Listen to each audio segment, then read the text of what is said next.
¿Hoy de qué vamos a hablar?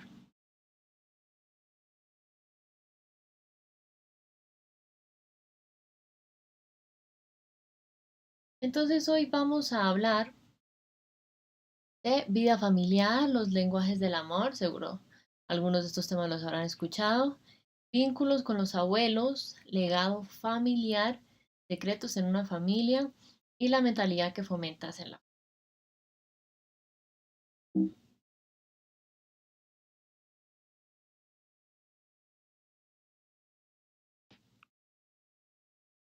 Un segundo. Entonces,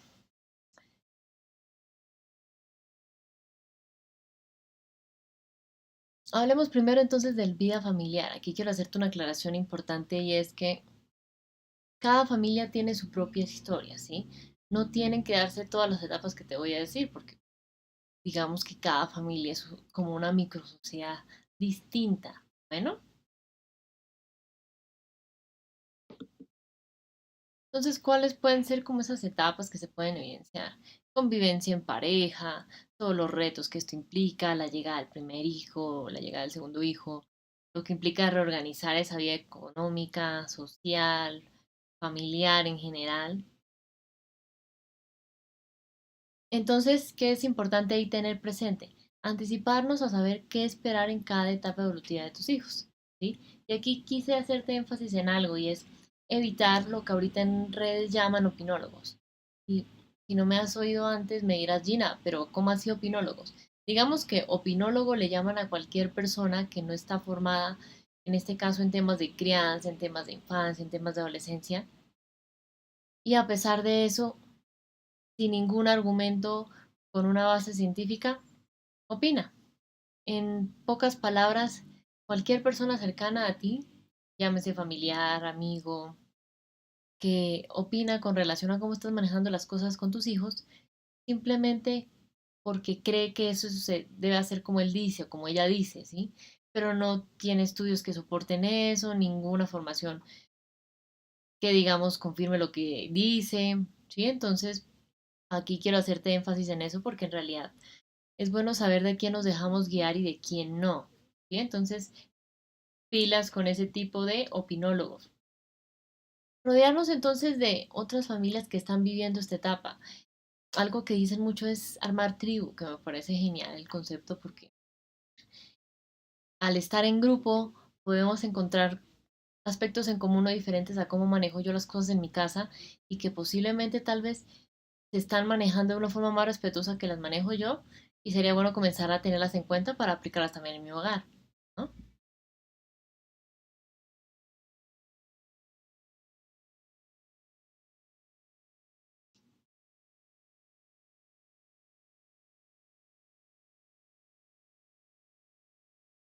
Bueno, entonces hablemos de los lenguajes del amor.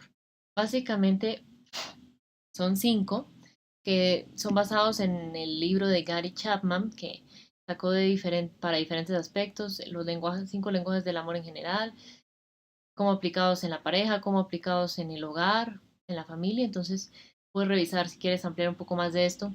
Pero básicamente, ¿qué es importante tener en cuenta de cada uno de estos? Primero, contacto físico.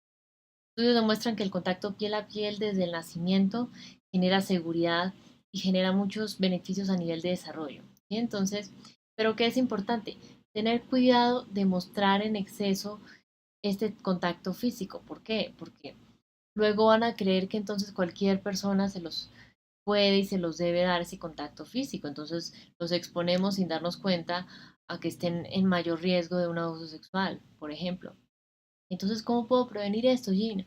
Digamos, por ejemplo, es importante que eduques a tus hijos, de acuerdo a la edad que tengan, en cuáles son las partes de su cuerpo, cuáles son sus partes públicas, es decir, que pueden tener contacto con otras personas, cuáles son sus partes privadas, es decir, aquellas partes, por ejemplo, sus órganos genitales, que deben cuidar del contacto con otras personas. ¿Listo?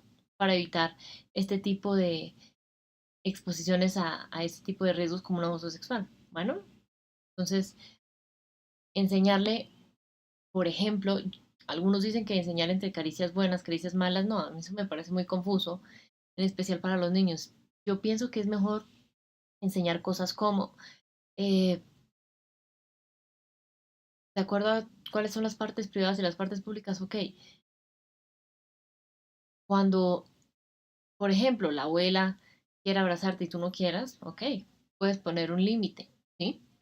Pero no decirle, ay, no, pero es que a ti te quieren abrazar y si no quiere, pues obligarlo, no, pilas con esas cosas, bueno. Entonces hablemos ahora de las palabras. Palabras afectivas, palabras de elogio, palabras de afirmación. Importante el tono de voz. Una cosa es que yo esté ahí hablándole bajito mientras estoy en el celular o viendo internet. Otra cosa es que le hable duro y le grite y lo haga sentir mal. Otra cosa es que le hable en un tono de voz estable y le diga, mi amor, lo lograste. Sacaste la calificación que querías para matemáticas. Bien por ti. Y ahí le doy ese logro a él o a ella. No me lo cargo yo diciéndole, me siento orgulloso, estoy feliz por ti. No, sino lo logró él, no yo. ¿Sí? Entonces, qué importante es tener eso presente. Por eso se habla es del elogio, porque es mucho más respetuoso que alentar que en alentar. Es cargarlo de cosas. No, aquí es el elogio. Lo lograste y le escribo lo que logró. ¿Listo? Siguiente lenguaje del amor, que es uno de los que más me gusta. Yo le digo mucho a las familias que no es cantidad, sino calidad. Y esto va muy alineado a este lenguaje del amor y es tiempo de calidad, ¿sí? En familia, actividades que sean de interés para tus hijos. Por ejemplo, en niños pequeños, por ejemplo, sus primeros 7 años puede ser a través del juego. Y hay algo que, por ejemplo, un modelo que me encanta, que es el de disciplina consciente, dice, y es para que tu hijo se sienta conectado, debe haber contacto físico, contacto visual, presencia plena y un momento de juego.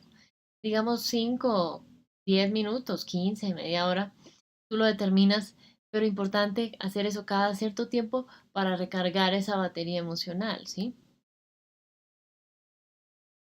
Como dicen algunos expertos, si es necesario que metas dentro de tu agenda un tiempo con tus hijos para poder dedicárselos, hazlo. Cuarto, que digamos esto es importante aquí porque es un arma de doble filo si caemos en excesos. Los regalos, ¿sí? Digamos que si me conoces de hace un tiempo, sabes que como tal yo lo que es premios, castigos, no lo recomiendo porque son dos caras de la misma moneda, ¿sí? Gina, pero ¿por qué? Digamos que es importante. La idea no es, por ejemplo, em, que para que mi hijo haga las tareas de matemáticas, yo le digo, si haces las tareas de matemáticas, te doy un chocolate. ¿Por qué? Porque se va a motivar por el chocolate, es decir, una motivación externa o extrínseca. La idea es que poco a poco aprenda a generar una motivación intrínseca o interna. Pero si no, nos excedemos con los regalos dándoselos para de cierta forma lograr que hagan ciertas cosas, pues digamos que eso es lo que no es tan recomendable, ¿no?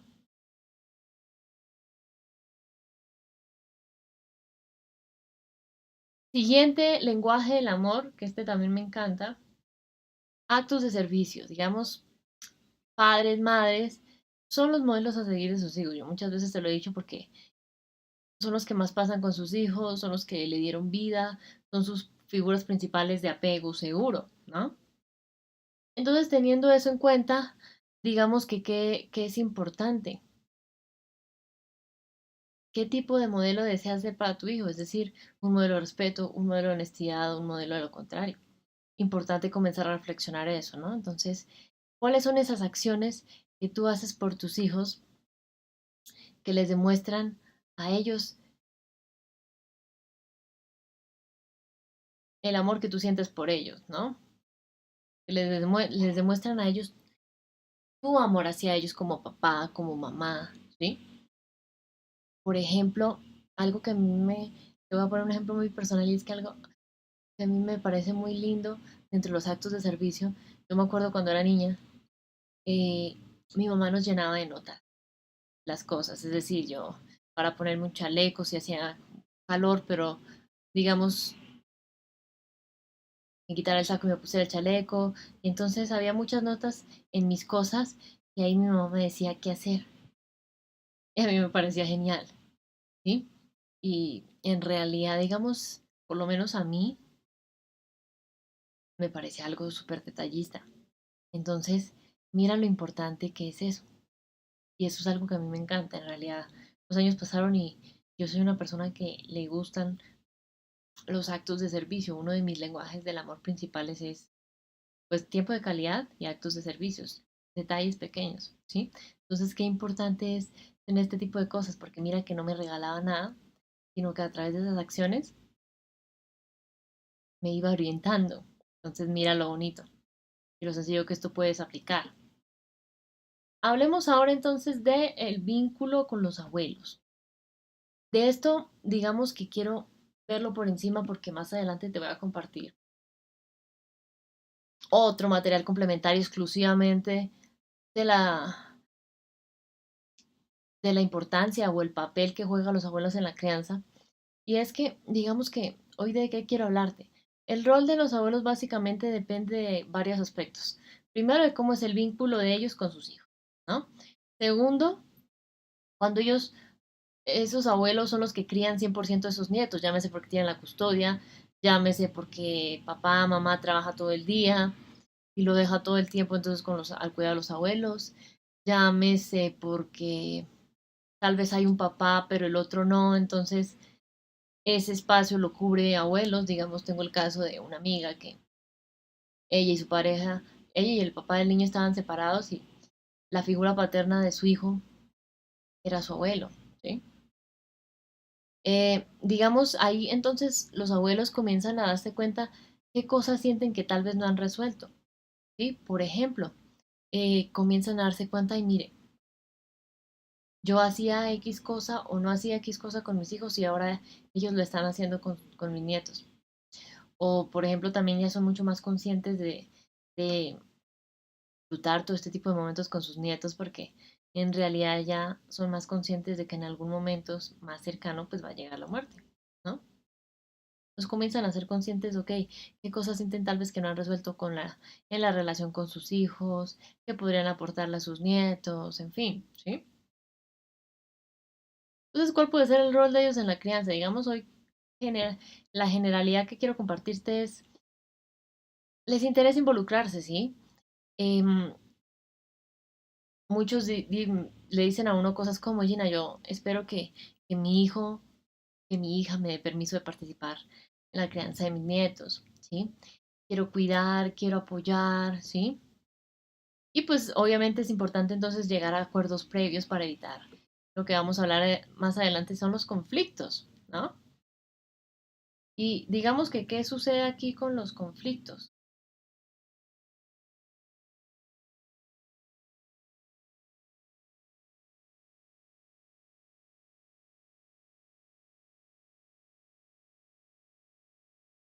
Digamos que yo hace unos años que hacía consulta, decían, Gina, yo tengo muchos problemas con mis hijos porque ellos me dicen que no me meta en la crianza, que no son mis hijos, pero es que yo los quiero apoyar, ¿sí? Y, y esa es una de las causas principales por las que hay conflictos cuando esos abuelos se involucran en la crianza en algunas ocasiones. Y es que muchos papás, mamás prefieren no dejar que los abuelos compartan con sus nietos, en algunos casos porque temor a que los desautoricen, que muchas veces pasa en público, pues es decir, frente del nieto mientras abuelo dice una cosa, mamá dice otra, que los malcríen, es decir, que les den todo tipo de regalos o que les dañen los hábitos que han adquirido. Llámese que yo en mi casa no le doy azúcar refinada a mis hijos o no le doy grasas saturadas y el abuelo le da todo eso que yo no le doy, ¿sí? Entonces, miren las implicaciones de todo esto. Hablemos entonces ahora de ese legado familiar. Digamos que este es un concepto que tuve la oportunidad de conocer el año pasado, hace un poquito más de un año, en una cumbre virtual sobre familia y hablaban de todo este tema de psicogenealogía, que es cómo aplicarla psicología a una rama específica que es las raíces familiares y cómo las raíces, es decir, nuestros antepasados, pueden influir en, en nuestra vida en general, ¿sí? Entonces, quise traerte algunos conceptos, este y otros que veremos más adelante. El primero es legado familiar, y ahí hablan de algo muy importante y es los hilos rojos, ¿sí? Reflexionemos juntos qué preguntas tú sientes que tal vez no tienen una respuesta en tu vida, y tal vez si te pones a pensarlo, esa respuesta existe en tu árbol genealógico, es decir, en tus antepasados, llámese en tus papás, en tus abuelos, en generaciones mucho más atrás. Costumbres que tú ya tienes, digamos, adquiridas, mecanizadas y resulta que las adquirieron generaciones anteriores. Importante, digamos, entrar a reflexionar eso. Una frase que dicen muchas veces, ay, no, es que yo nunca voy a criar a mis hijos como hacía mi mamá. Y resulta que uno lo reproduce y tal vez puede que eso sea inconsciente porque uno, digamos, eso lo guardó en su memoria más inconsciente, ¿no? Entonces mira qué importante es todo esto para que lo tengas presente. Entonces, en este legado familiar, dicen algo muy poderoso y es que soy quien soy por mi linaje, por mis decisiones y por mi identidad esperada. Mi linaje, digamos que es todas mis familiares o generaciones pasadas, ¿no? Tanto los que están vivos como los que fallecieron.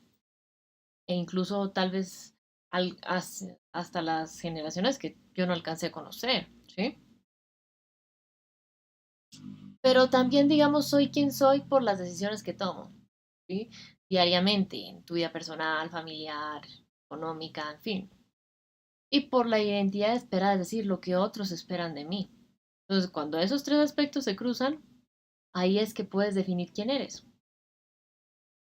Y hay una cuarta identidad que en genealogía mencionan que me parece muy poderoso y es la cuarta identidad construida. Es decir, abrazar tu árbol, abrazar tu legado, tomar de ellos lo mejor y transmitírselo a tu descendencia. ¿Y yo cómo puedo hacer eso? Para no reproducir todo el patrón, sino una parte de cómo, por ejemplo, eran conmigo en la crianza, para yo aplicarlo con mis hijos, capacitándome constantemente, ¿cierto? Y esas cosas que, digamos, yo me acuerdo o tengo presente o conozco que hicieron mis antepasados y me sacan una sonrisa espontánea, pura, sincera, honesta. Eso es lo mejor que puedes tomar y transmitírselo a tu descendencia, ¿sí? Y hay una identidad que es adquirida, ¿sí? Cuando yo ya me reconcilio con mis decisiones, a veces, ¿cuántas veces tendemos a juzgarnos a nosotros mismos por esas decisiones que tomamos? Entonces, qué importante es no hacer eso para que luego generaciones posteriores, por ejemplo, tus hijos no lo reproduzcan, ¿sí? Sanar un poco también con la relación que tienes con tu árbol genealógico para que también abras esas decisiones que poco a poco has ido tomando. Bueno, entonces, teniendo todo esto en cuenta, quiero que hablemos ahora entonces de los secretos de una familia. Y es que es un tema como muy tabú. Y es que quiero decirte algo, y es que una cosa es tener reserva de ciertas cosas que son íntimas, que son privadas, ¿cierto? Todos lo hacemos. Y otra cosa diferente son los secretos. Básicamente, los secretos es algo que se sabe, pero todos ocultan. Cuando dicen, no, no, no voy a decir nada. O que no, no le vaya a decir el niño que falleció la abuela y resulta que se limpia las lágrimas, ¿no? Y existe básicamente prohibición explícita e implícita de hablar de eso. Alguien trata de hablar de eso y los demás le hacen cara como no lo haga, ¿no?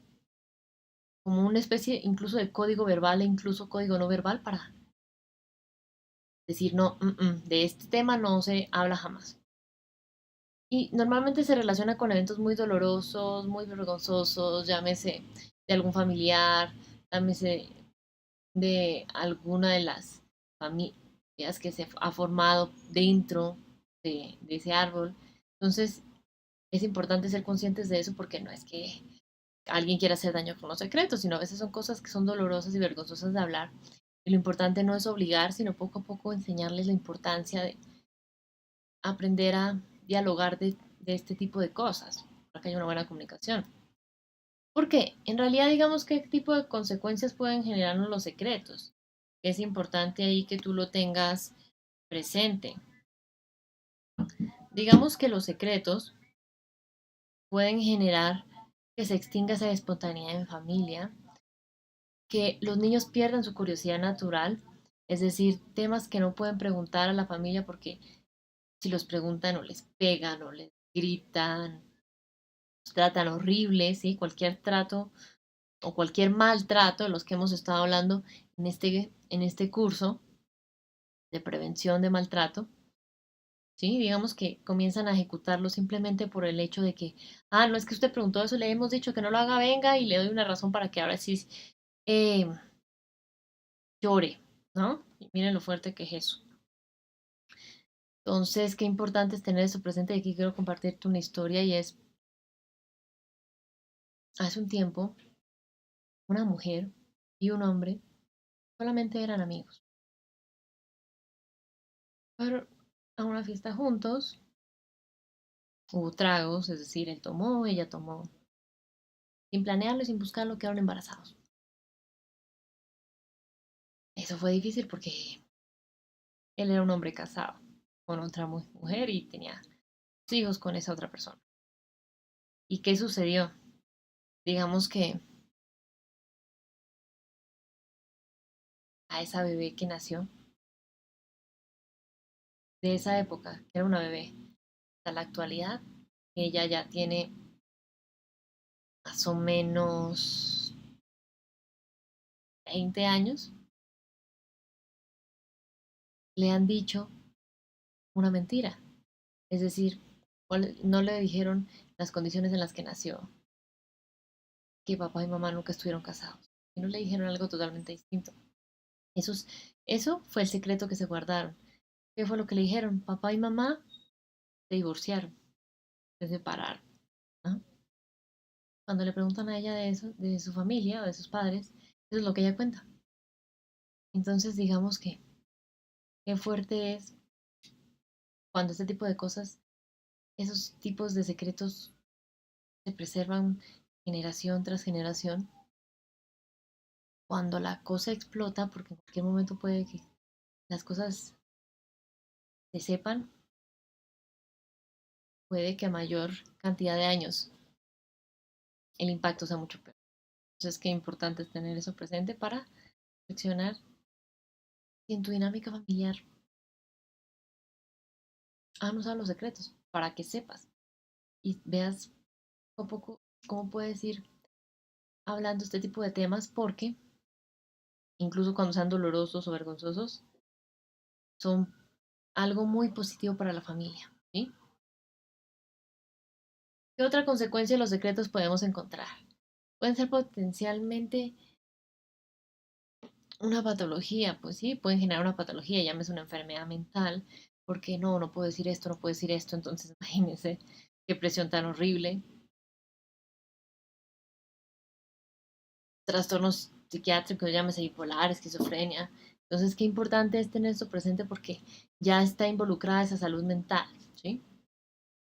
A veces, ¿cuántas veces a veces le decimos a los niños, no, no digas esto porque es un secreto? Y luego resulta que, tristemente, a veces en esas familias el niño es víctima de un abuso sexual y dice, no, mamá, pero es que él me dijo que era un secreto que no le dijera a nadie. ¿Ven por qué es bueno no usar los secretos? Porque hoy los uso yo en casa y mis hijos ven, luego alguien más puede usarlos con ellos. Es importante que tengan eso presente. Otra consecuencia, generan fantasmas en los descendientes, ¿sí? Es decir, emociones que se generan en los niños, en los adolescentes, pero son de los ancestros. ¿Por qué? Porque de cierta forma quedaron cosas no resueltas. A veces, ¿cuántas veces yo no he escuchado que hay personas que dicen, yo siento como si mi abuelo estuviera todo el tiempo conmigo, me siento estresado, no puedo dormir, Ahí es cuando comienzan a decir cosas, no, tal vez dejó algo pendiente, qué tal que ese pendiente haya sido un secreto que se guardó hasta, hasta su muerte. Importante tener eso presente. Bueno, hablemos entonces ya para cerrar esta sesión el día de hoy de esa mentalidad familiar. Algo que me parece muy bueno es mentalidad fija versus esa mentalidad de crecimiento. Gina, no entiendo. Mentalidad fija, digamos que es de las personas que tienden a decir mucho ahora que se quedan en la zona de confort. Es decir, cualquier cambio los aterra, entonces quieren hacer todo igual toda su vida. Ejemplo, una persona que desde que terminó sus estudios técnicos, tecnológicos o profesionales, consigue un trabajo y en ese trabajo se queda hasta que se jubila o hasta que se pensiona, ¿sí? Como lo llaman en tu país. Y siempre tiene que vivir en el mismo lugar, siempre usar la misma ropa. Digamos que, importante, los cambios le aterran, entonces le encanta todo igual todo el tiempo. Se puede aplicar en diferentes aspectos de su vida. En cambio, ¿qué es la mentalidad de crecimiento? La mentalidad de crecimiento es lo que algunos llaman un poco salir de la zona de confort o esa zona de aprendizaje. ¿Sí? ¿Por qué? Porque si bien hay cierto temor por el cambio, igual lo hacen, se avientan, por decirlo de alguna manera, se lanzan, ¿sí? Aprendiendo en la marcha, creciendo en la marcha, cada día siendo una mejor versión de sí mismos, tanto en su trabajo como en su familia, como en diferentes aspectos, ¿sí? Tienen la capacidad de adaptarse a los cambios. Los cambios son un reto para decir, ok, este cambio que me estás presentando, vida, ¿para qué es? ¿Sí? Importante tener eso presente, porque hasta qué punto le promuevo a mis hijos esa mentalidad fija o en mi familia y hasta qué punto le promuevo esa mentalidad de crecimiento. ¿Deseas que tus hijos se enfrasquen toda su vida en lo mismo, sabiendo que, ojo, la vida no es así, la vida es cíclica, cambiante? ¿O deseas que aprendan a crecer y adaptarse a los cambios que se presentan? Es importante reflexionar sobre eso. Entonces hay algunos errores comunes que suceden en la crianza. Primero, digamos, elogiar las cualidades de tus hijos desde su infancia en lugar de elogiar el proceso. Es decir, cuando le decimos, eres un niño maravilloso, eres el más inteligente, eres el más simpático, ¿sí? En lugar de decirle, lo lograste, hiciste la tarea de matemáticas y la entregaste. Bien por ti. Ahí le describí el proceso, ¿ves? No diciendo cosas como eres el más, la más, no. Otro error, evitar que cometan errores, ¿sí? En tu familia. En lugar de enseñarles a tus hijos que a través del error se aprende. Por ejemplo, empresas como Facebook no surgió de la noche a la mañana como la conocemos hoy. Y, digamos, esa red social no surgió, todo surgió en un garaje, ensayando, ensayo y error todo el tiempo para crear lo que soy. ¿Sí? Y si te pones a pensar, por ejemplo, ¿cuántas veces a veces hay personas que dicen, no, mira, tuve esa relación de pareja, falló, ok, pero esto aprendí. Luego la siguiente, ok, falló, pero esto aprendí. Cuando llegó X persona, supe que era el indicado, la indicada para casarme, para tener hijos, porque ya había cometido A, B, C errores y ya tenía claro que quería en una pareja. ¿Y cómo lo aprendió? Por los errores, que en este caso serían las relaciones de pareja anteriores. Y lo vio como una oportunidad de aprendizaje. ¿Ves? Por eso es que a través del error se aprende. Qué importante es enseñarle a esos hijos esto, porque así es la vida en general. A veces obtenemos las cosas fácil, a veces difícil, y qué poderoso es cuando las cosas nos cuestan, lo bien que se siente cuando se logran, ¿no? Es por eso que es importante enseñarles a aprender a través del error, o que a través del error pueden aprender. Otro, digamos, error muy común, alejarlos de los desafíos, de los problemas, de cierta forma, como dicen por ahí, meterlos en una cabina o en una burbuja, en vez de darles las herramientas para afrontarlos. A uno los papás no le van a ver todo. Y cuando uno, digamos, ya se vuelva papá o se vuelva mamá, si decide, digamos, hacer eso en su vida, no va a poder estar eternamente con sus hijos para decirles qué hacer.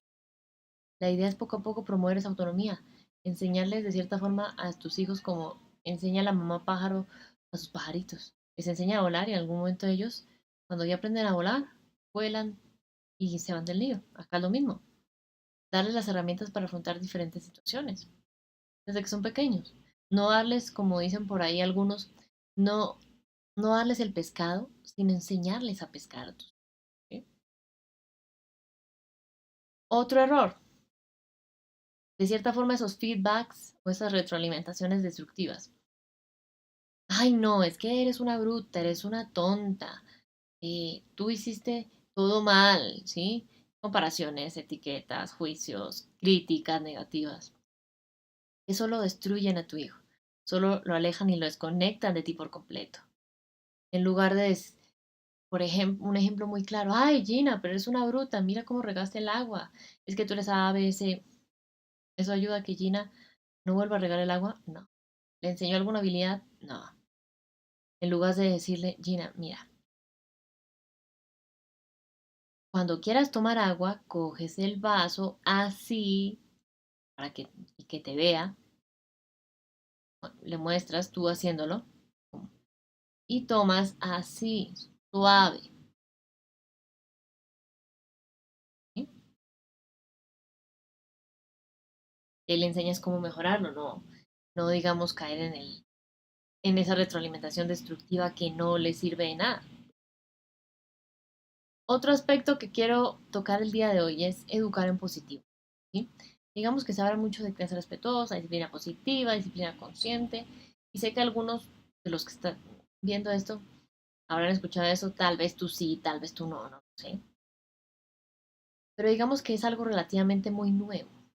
¿Por qué relativamente? Porque se ha basado en investigaciones de hace algunas décadas, pero digamos que hasta ahora es que está comenzando a coger fuerza, especialmente gracias a los medios digitales. Conexión antes de que corrección, ¿sí? Digamos que la idea es que aprendas a conectar con tus hijos, es decir, que haya una relación de confianza. Que te cuente las cosas sin tú arrinconarlo, obligarlo, cachetearlo, no. Sino porque en realidad confía en ti. Sabe que no lo vas a juzgar, sino que lo vas a escuchar. No le vas a pegar, sino que lo vas a escuchar. No le vas a gritar, sino que lo vas a escuchar. No lo vas a mandar a un rincón, sino que lo vas a escuchar, ¿sí? Entonces es algo que me parece genial de crianza respetuosa y es amabilidad y firmeza al mismo tiempo, ¿sí? A veces creemos que cuando hablamos de crianza respetuosa no hay límites, sí hay, pero desde el respeto. Y dependiendo del momento en el que esté tu hijo, por ejemplo, si hay rabietas, pataletas o berrinches, no es el momento. Que es lo que también llaman ahora desborde emocional. Cuando hay un desborde emocional no es el momento de enseñarle algo. Y no, digamos, acompañarlo a vivir esa emoción. Pero tener límites claros. No se imponen con un grito, con un golpe, con el abandono y nada de esas cosas. Y mucho menos ningún tipo de maltrato los que hablamos en este curso. ¿Sí? Entonces es importante tener eso presente. Y otra cosa es cuando hablamos de esa crianza respetuosa, cuando hablamos de educar en positivo. Lo que hablamos ahorita, el error es una oportunidad de aprendizaje, tanto para papás como para sus hijos, porque el hecho de que yo le demuestre a mis hijos cuando me equivoco como papá o como ser humano en general, eso no significa perder autoridad. Al contrario, es la oportunidad de reparar, que aprendan. ¿Aprendan a qué? A reconocer cuando se equivocan. Porque si yo lo hago con ellos, ellos lo harán incluso conmigo cuando se equivoquen. Más adelante, cuando ya digamos poco a poco vayan madurando ese cerebro. Y más adelante puede que lo hagan incluso en el colegio, con las profesoras o con sus compañeros. Aprender a pedir perdón o reparar, ¿sí? La crianza respetuosa tiene un impacto positivo a largo plazo en la vida de tus hijos. Lo hemos hablado ya en otros espacios de este curso. Y es los castigos, los premios, los chantajes, las manipulaciones, todo ese tipo de cosas que igual podemos ampliar más adelante en otro espacio, solo funcionan a corto plazo. ¿Por qué? Porque no le enseñan una habilidad a tus hijos, no revisan cuál. ¿Eh? Entonces es importante tener eso presente, porque la idea es educar seres humanos para la sociedad, no simplemente para tu casa, decía una psicóloga el año pasado. Y es muy cierto. ¿Qué otra cosa es educar en positivo? Enseñar las habilidades sociales a tus hijos, es decir, cómo desenvolverse sanamente con los demás, cómo resolver conflictos sanamente, interactuar sanamente con otras personas, pedir prestado en lugar de arrancar las cosas, por ejemplo. Entonces, qué importante es el autocuidado, la parte espiritual, ¿sí? Esa formación en valores, principios, que pues en realidad no te voy a hablar de qué tipo de valores inculcar en casa, porque eso varía mucho de la dinámica familiar en cada hogar. Manejar, digamos, también esa parte de cómo son esas relaciones de pareja, cómo vivir la vida en general, ¿sí? Qué importante es. Entonces, la idea de hoy básicamente era esta, para que te des cuenta que esto es clave, ¿sí?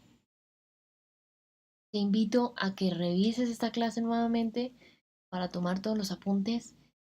Si tienes, a pesar de eso, dudas adicionales sobre todo este tema, puedes dejármelas. Entonces, muchas gracias por estar aquí y nos vemos dentro del curso para que por ahí me dejes todas tus inquietudes en los foros destinados a ello, ¿no? Un abrazo. Chao.